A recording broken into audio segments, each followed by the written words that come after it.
ఒక పెద్ద అడవిలో ఎన్నో జంతువులు సంతోషంగా జీవించేవి. ఆ అడవిలో చిట్టి అనే ఒక చిన్న ఏనుగు ఉండేది.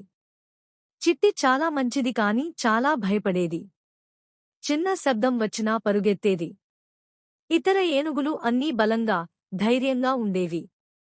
చిట్టి ఎప్పుడూ భయపడుతూనే ఉంటుంది అని కొన్ని జంతువులు నవ్వేవి. చిట్టికి అది చాలా బాధగా ఉండేది.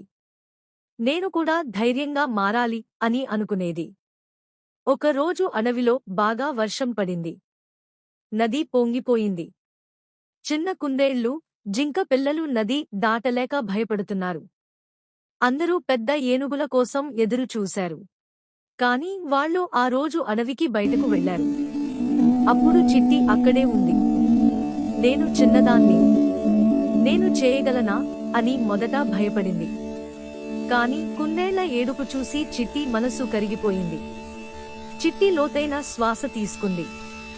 భయం ఉన్నా సరే, నేను ప్రయత్నిస్తాను అని అనుకుంది. తన పెద్ద కాళ్లతో నదిలోకి దిగింది.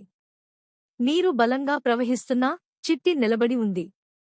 నా తోక పట్టుకోండి అని చిన్న జంతువులకు చెప్పింది.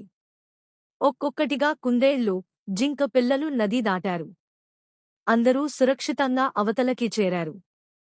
అంతలో పెద్ద ఏనుగులు వచ్చాయి. జరిగింది తెలిసి ఆశ్చర్యపోయాయి. చిట్టి, నువ్వు చాలా ధైర్యంగా చేశావు అని అందరూ ప్రశంసించారు. ఇప్పుడెవరూ చిట్టిని చూసి నవ్వలేదు. అడవిలో అందరికీ చిట్టి ఒక హీరో అయ్యింది. చిట్టి ఆనందంగా నవ్వింది. ధైర్యం అంటే భయం లేకపోవడం కాదు, భయం ఉన్నా సరే మంచి పని చేయడం అని తెలుసుకుంది. ఈ కథ నీతి ఏమిటంటే, మనలో ప్రతి ఒక్కరిలో ధైర్యం ఉంటుంది. అవసరమైనప్పుడు అది బయటకు వస్తుంది.